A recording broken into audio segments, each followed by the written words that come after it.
کیا I am F چاہے گا کہ ہمارے ملک میں ڈالر کی قیمت 240 250 آ جائے؟ آپ نہیں سمجھتے کہ آئی ایم ایف ہم پہ مستقبل میں مزید سخت شرائط عائد کرے گا جس کی وجہ سے ہم لوگ ان بیلنس مزید ہو جائیں گے؟ نہیں، آئی ایم ایف چاہتا ہے کہ مارکیٹ بیسڈ ایکسچینج ریٹ ہو، اور اگر مارکیٹ میں آپ 240 پہ لے آئے ہیں تو وہ سپلائی اور ڈیمانڈ میچ ہو رہی ہے تو اس میں آئی ایم ایف کو کوئی اعتراض نہیں ہوگا. لیکن اگر آپ نے مصنوعی طور پہ ڈیمانڈ کو ختم کر دیا ہے تو پھر وہ اس پہ وہ آبجیکٹ کریں گے کہ بہت سی چیزیں ایسی ہیں جو کہ پھر جو آپ مثلا افغان ٹرانزٹ ٹریڈ کو لے لیں.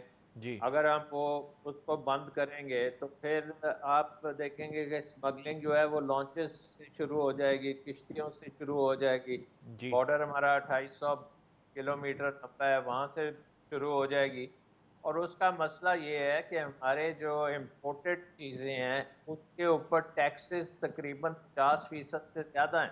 بالکل. یعنی کہ اگر آپ 100 روپے کی چیز امپورٹ کرتے ہیں تو اس پہ کم از کم 50 روپے کی ٹیکسز لگ جاتے ہیں. جی اور یہ جو ٹیکس ہیں اس کو اویڈ کرنے کے لیے یہ اسمگلنگ ہوتی ہے. تو آئی تھنک کہ یہ ہمیں ٹیکسز اور ٹیرفس جو ہیں ان کو کم کرنا پڑے گا تاکہ اسمگلنگ نہ ہو اور اس میں اتنی انسینٹیو نہ ہو اسمگلنگ کرنے کا اور ان ٹیکسز کو پیڈ کرنے کا. اچھا، تو آخر آئی میں تھنک یہ ایک آخر میں بیسک سلمان ریفارم صاحب، آپ کو کرنی آخر پڑے میں گی مجھے کہ سلمان صاحب آپ کے یہ بتا دیں کہ پاکستان میں آپ معاشی اصلاحات بہتر ہوتے ہوئے کب تک دیکھ رہے ہیں؟ اس سال تھوڑے سے آپ دیکھ رہے ہیں کہ حالات بہتر ہو سکتے ہیں، اگلے سال بہتر ہو سکتے ہیں، یا ہم 5 سال کے بعد اسٹیبل ہو پائیں گے، اپنی لائن ڈرا کر پائیں گے؟ اس حوالے سے آپ کیا کہیں گے؟ دیکھیں، اس وقت تو ابھی تک ہمارا جو ایکشن ہے وہ زیادہ ایڈمنسٹریٹو ایکشن چل رہا ہے.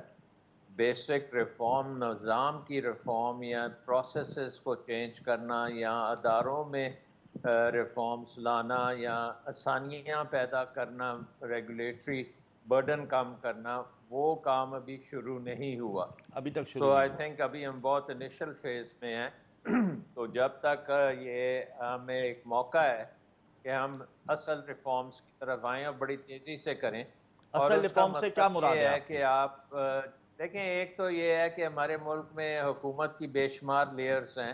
جی فیڈرل گورنمنٹ اور پروونشل گورنمنٹ اور لوکل گورنمنٹ، ساری گورنمنٹس جو ہیں ایک دوسرے کو ریپلیکیٹ کر رہی ہیں. سو ان کو الگ الگ اپنے ڈومین میں رہنا چاہیے اور زیادہ ڈپلیکیشن آف ایفرٹ نہیں کرنی چاہیے. جی دوسری چیز یہ ہے کہ ہمارے اخراجات جو ہیں ان میں ہمیں بے شمار کمی لانے کی ضرورت ہے. ہمیں زیادہ سے زیادہ، اگر آپ نے بجٹ دیکھیں اس میں کم از کم 10 سے 15% کی کٹوتی چاہیے جو ابھی تک ہم نہیں کر رہے، اور جی پرماننٹ بھی چاہیے تاکہ وہ ہم سسٹین کر سکیں.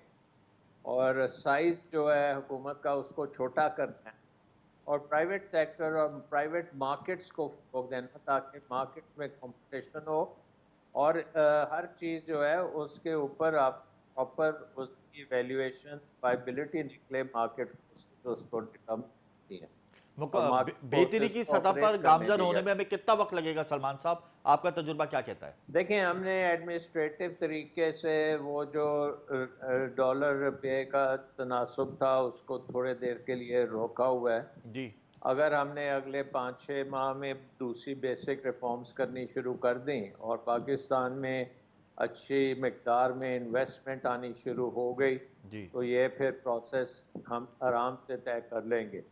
لیکن اگر یہ انویسٹمنٹ نہ آ سکی یا پیسہ جو ہم ایکسپیکٹ کرتے ہیں بلینز آف ڈالرز وہ اگر نہ آیا اور ہم نے فارمز بھی نہ تو پھر یہ پروسیس بہت لمبا چلے گا اور اسی طرح ہم چلتے جائیں گے جس طرح اس وقت ہے.